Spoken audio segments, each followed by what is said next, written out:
신앙생활을 오래 할수록 조심해야 할 것이 있습니다. 많은 사람들은 신앙생활의 가장 큰 적이 불신앙이라고 생각을 하죠. 그러나 오랫동안 교회를 다닌 사람들에게는 불신앙보다 더 큰 적이 있습니다. 그것은 외식입니다. 외식이라고 하면 일반적으로 겉과 속이 다른 것을 보통 생각하지만 성경이 말하는 외식은 하나님보다 형식을 더 중요하게 여기고 말씀보다 전통을 더 의지하고 하나님과의 관계보다 종교적 습관에 만족하는 것을 의미합니다. 사실 현대 그리스도인들의 신앙생활은 이 외식과의 싸움이라고 말할 수 있습니다. 우리는 예배를 드리고 기도를 하고 봉사와 헌신의 삶을 살죠. 그런데 문제는 그러한 신앙의 행동들이 하나님을 향한 마음에서 나오는 것인지 아니면 익숙한 종교적 습관이 되어버린 것인지 우리 스스로 잘 모를 때가 있다고 하는 거죠. 신앙생활이 오래될수록 형식은 남고 마음은 사라질 수 있습니다. 이것은 신앙생활을 오래한 모든 그리스도인들에게 동일하게 나타나는 현상이죠. 예배는 드리지만 하나님을 만나려는 마음은 사라지고, 기도는 하지만 의무로 행하고, 봉사는 하지만 사람의 인정을 구할 때가 있습니다. 오늘 본문에 등장하는 바리새인과 서기관들이 그러했습니다. 그들은 하나님의 율법을 연구했고 정결구례를 지키려고 노력했으며 장로들의 전통도 철저하게 따랐습니다. 그러나 그들에게는 큰 문제가 있었죠. 그것은 하나님의 말씀보다 사람의 전통을 더 중요하게 여긴 것입니다. 그래서 이들을 향해 주님은 외식하는 자들이다 라고 책망하셨습니다. 자, 오늘 본문의 말씀을 통해서 참된 신앙이 무엇인지 한번 살펴보려고 하는데요. 하나님께서 왜 바리새인들에게 외식하는 자라고 말씀을 하시는지, 왜 예수님은 장로들의 전통을 지키는 것을 문제 삼으셨는지, 그리고 우리는 어떻게 형식적인 신앙을 넘어서서 하나님과의 진실한 관계를 맺어갈 수 있는지, 이런 부분들을 좀 생각해 보려고 합니다. 바리새인들과 서기관들이 주님께서 사역하시는 현장, 그곳에 왔습니다. 자, 이 사람들은 예루살렘에서부터 왔는데요. 우리가 마가복음 3장에서 이미 유사한 사건을 본 적이 있습니다. 예수님의 사역은 갈릴리를 넘어 예루살렘까지 소문이 난 상황이었죠. 당시 유대교의 입장에서 보면 주님으로 인해 유대교의 기존 종교 체제가 흔들리기 시작을 했습니다. 이단이라고 치부하기에는 땅의 백성, 일반 백성들로 불리는 일반 대중에게 예수님의 인기가 대단했기 때문에 당시 상황이 어떠한지를 파악하기 위해서 예루살렘에 있는 종교 지도자들이 몇 명의 사람들을 갈릴리로 보낸 거죠. 한 번만 보낸 게 아니고요, 여러 차례 보내서 예수님의 동태를 살핀 것 같습니다. 가는 날이 장날이라고 했던가요? 바리새인들과 서기관들이 도착했을 때 예수님의 제자들 가운데 몇 사람이 장로들의 전통을 따르지 않고 손을 씻지 않은 채 떡을 먹었습니다. 본문에 나오는 장로들의 전통은 음식을 먹기 전에 손을 씻는 규정인데, 원래 이 규정은 제사장 규례와 연결되어 있었습니다. 자, 이 규정을 구약 성경에서 보면 성경에서 제사들을 드리는 이 제사장들이 제사 드리기 전에 손을 씻는 규정이 있거든요. 그런데 바리새인들은 이 정결 규정을 일상적인 식사 자리까지 적용한 겁니다.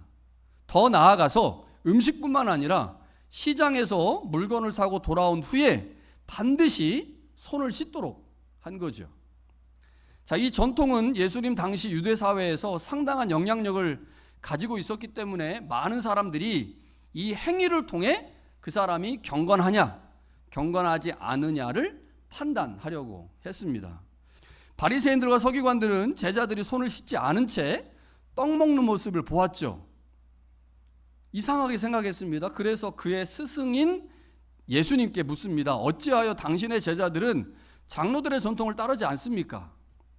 자, 그들의 관점에서 보면 제자들의 행동은 매우 부적절하게 보였죠. 자, 그러나 이 질문의 핵심은 단순히 손을 씻느냐 마느냐의 문제가 아닙니다. 바리새인들과 예수님 사이의 이 논쟁의 본질은 하나님의 계명과 사람의 전통 중 무엇이 우선인가입니다. 이게 논쟁의 본질이에요. 바리새인들은 장로들의 전통을 신앙의 중요한 기준으로 삼고 있었고, 제자들에게도 당신들이 유대인이니 그것을 따르는 것이 맞습니다 라고 요구하는 겁니다. 그러나 예수님은 그 전통이 하나님의 뜻을 드러내기보다 오히려 하나님의 계명을 가리는 방향으로 사용되고 있음을 아시고 바리새인들과 논쟁을 하시게 된 거죠. 이 논쟁의 핵심은 무엇이 사람의 마음을 지배하고 있는가의 문제입니다. 전통이 마음을 지배하면 하나님보다 전통이 우선이 되고 결국 하나님의 말씀은 밀려나게 되죠. 자, 오늘 본문의 핵심은 하나님의 말씀과 전통, 이 장로들의 유전인 전통 사이에 무엇이 우선해야 하는가, 무엇이 우리의 마음을 지배해야 하는가라고 하는 것이 본질이고 논쟁의 핵심입니다. 자, 이제 제자들은 자신들에게 익숙한 종교적 관습을 따를 것인지, 제자들도 유대인이잖아요. 그래서 바리새인들이 하는 말을 그냥 무시할 수가 없어요. 유대인이니까. 그리고 그들이 말한 관습은 제자들에게도 매우 익숙한 겁니다. 그래서 제자들이 이제 선택해야 돼요.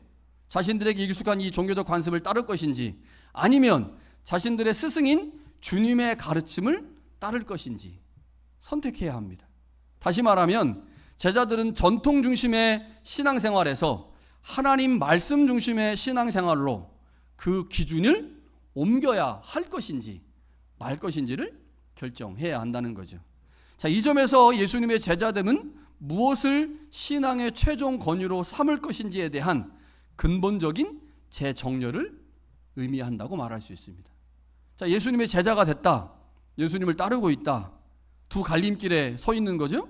익숙한 종교적 관습을 따를 것인지 아니면 주님의 가르침을 따를 것인지, 전통 중심의 신앙생활에서 하나님의 말씀 중심으로 삶의 기준을 옮길 것인지 아니면 여전히 그 길을 따라갈 것인지, 근본적인 재정렬을 할 것인지 말 것인지, 이것이 지금 제자들에게 놓여있는 질문이죠. 자, 그렇게 바리새인과 서기관들이 주님께 질문을 했습니다. 왜 당신의 제자들은 장로들의 유전을 지키지 않습니까? 라고 묻자 주님께서 그들에게 문제의 본질이 무엇인지를 말씀하십니다. 자, 주님은 이사야의 말씀을 인용하시는데요, 이 말씀을 인용합니다. 이 백성이 입술로는 나를 공경하되 마음은 내게서 멀다. 그리고 이어서 말씀하십니다. 너희가 하나님의 계명은 버리고 사람의 전통은 지키고 있다. 자, 여기서 주님께서 두 가지를 대조하시는데 첫 번째는 입술과 마음입니다. 자, 입술로는 하나님을 고백하는데 마음은 멀다. 그래서 입술과 마음이 지금 대조가 되고 있고요.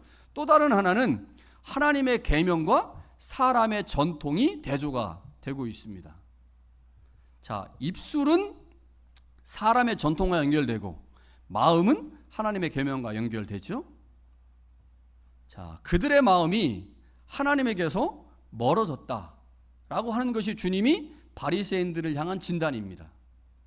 자, 그러면 왜 하나님을 향하여 그들의 마음이 멀어졌는가? 자, 예수님의 진단은 이거죠.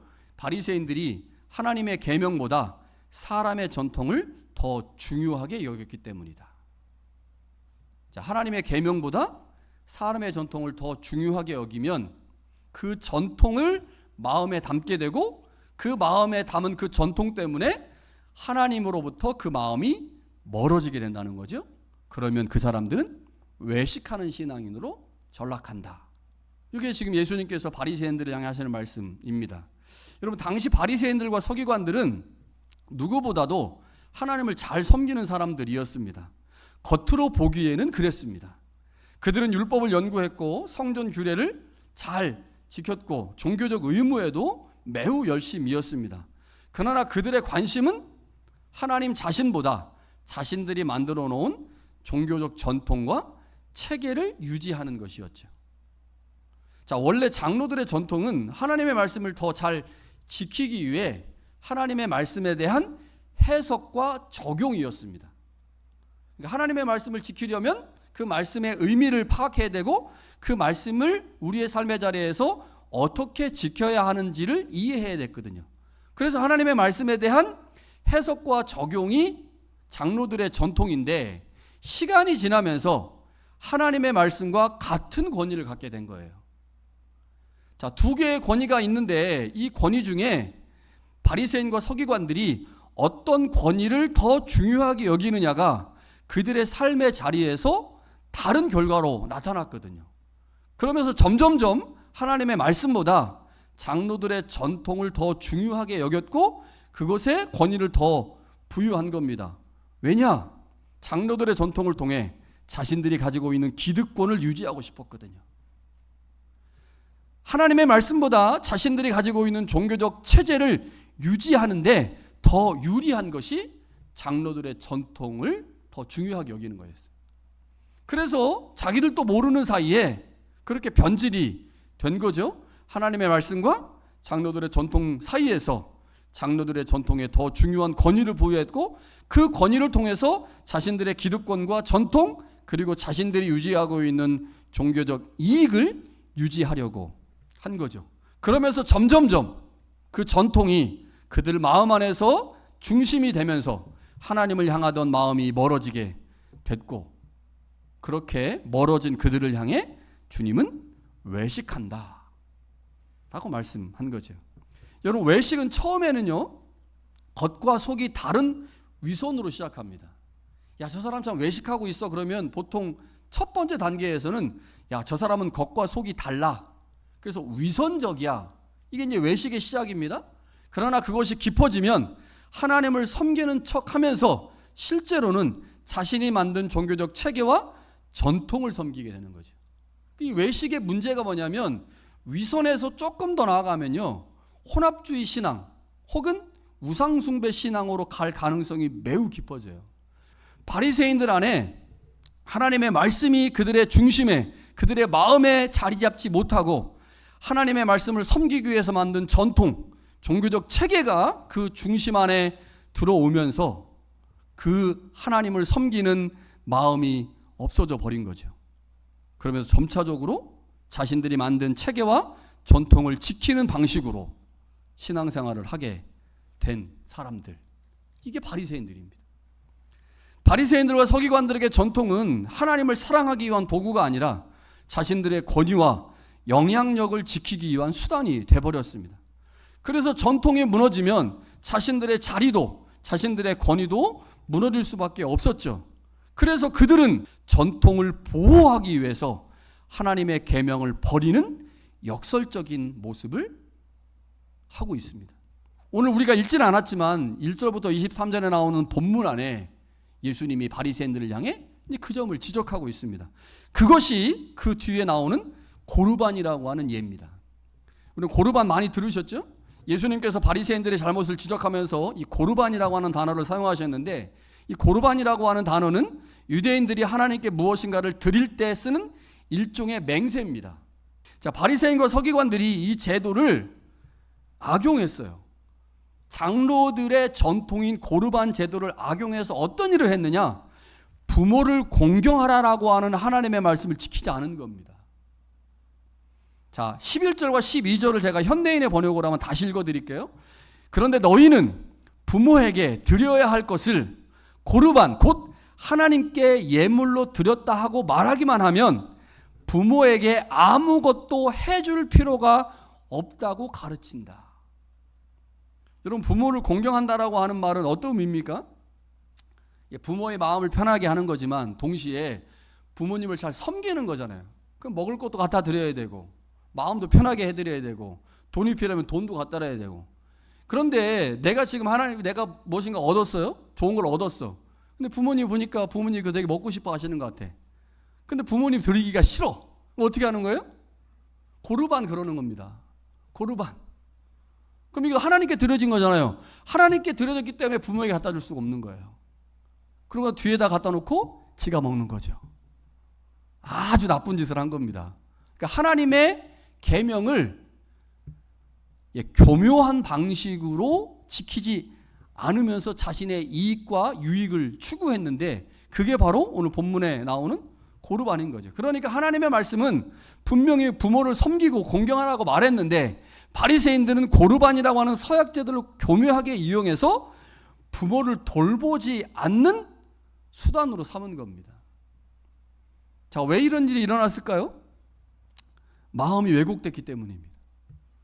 마음이 하나님에게서 떠나니까 하나님의 계명을 지키는 일에 관심이 없어요. 지금 바리새인들 안에는 뭐만 가득해요?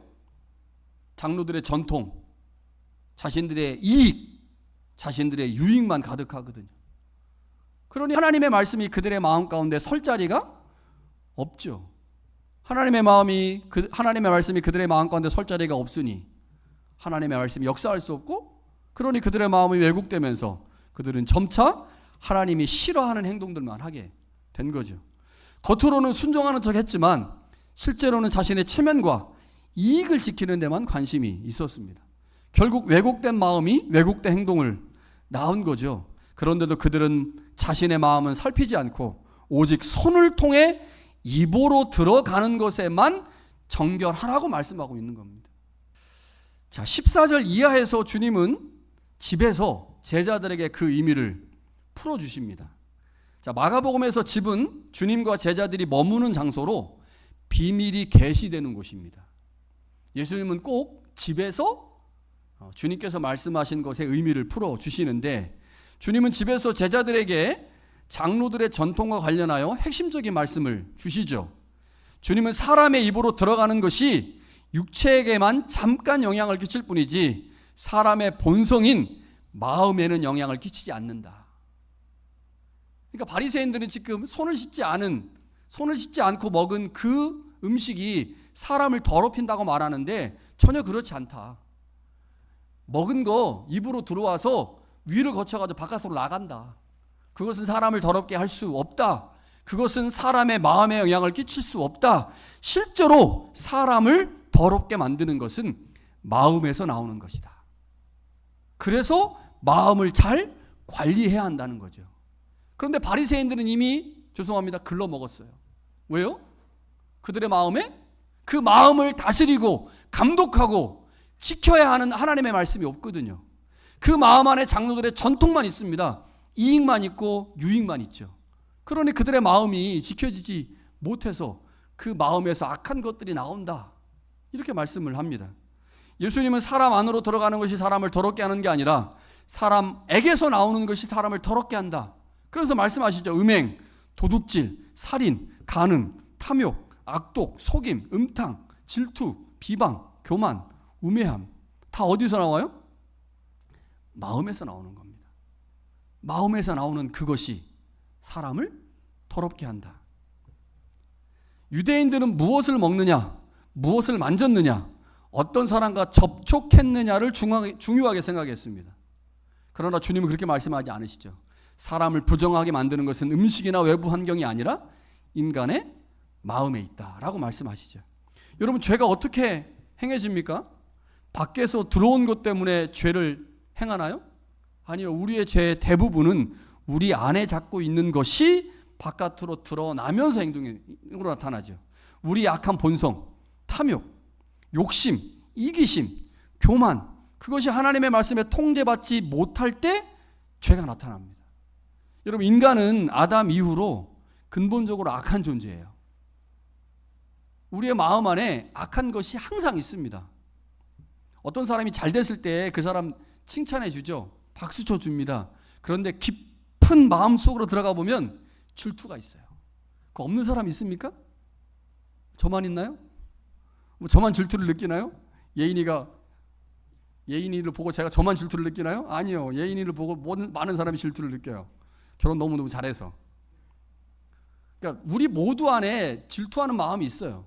그런데 그 질투하는 마음이 하나님의 말씀으로 통제가 되는 겁니다. 통제하지 못하면 그것이 외부로 드러나서 결국 행동으로 이어집니다. 그때 죄인이 되는 거예요.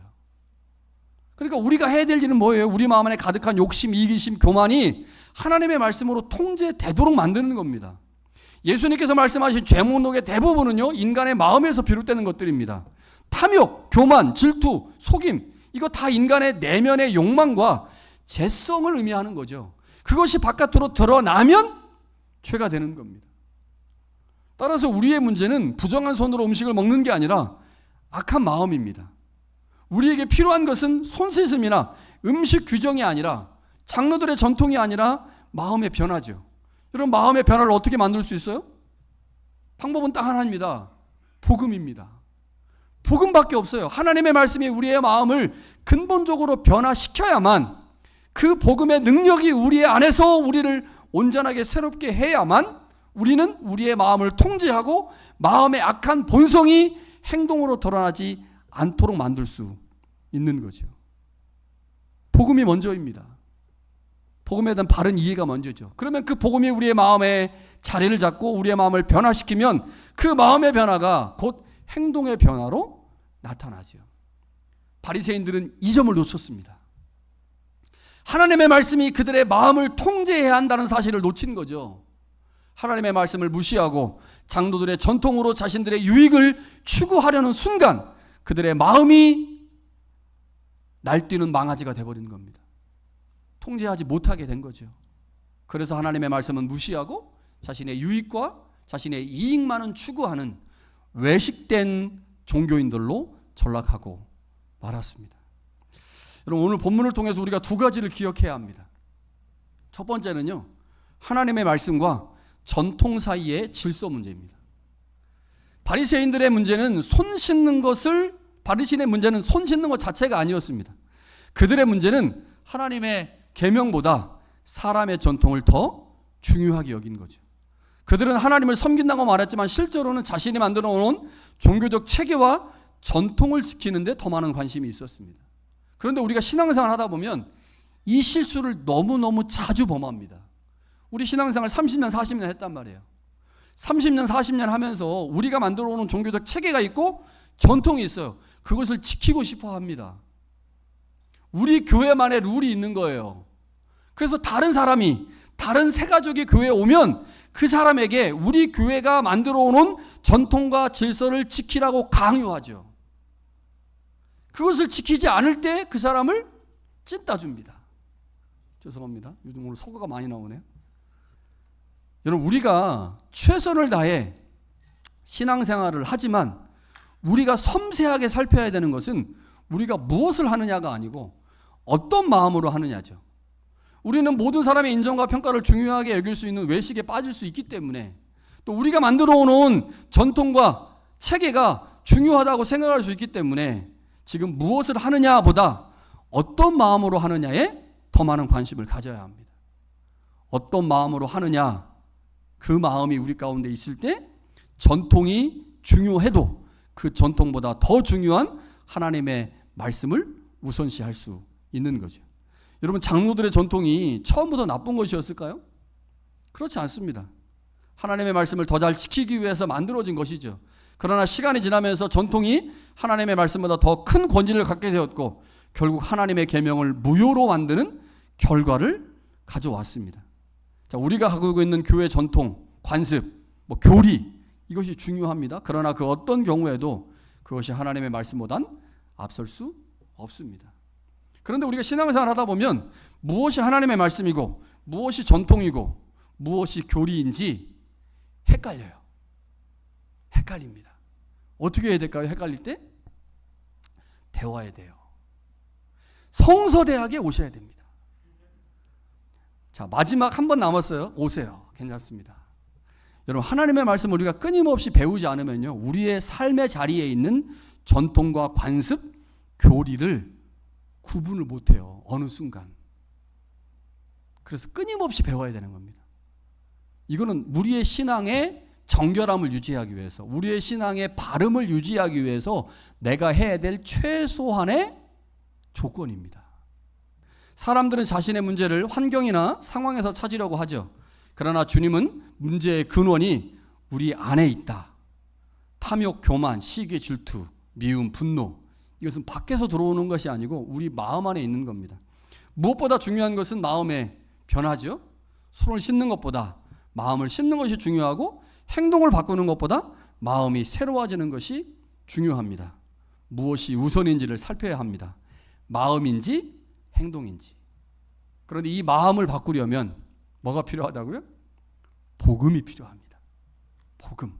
그 복음이 우리의 마음을 새롭게 할 때, 우리 마음 가운데 일어나는 악한 본성이 더 이상 자라지 못하도록 복음이 통제할 때 하나님의 사람들로 세워질 수 있죠. 여러분, 우리는 바리새인의 제자입니까? 아니면 주님의 제자입니까?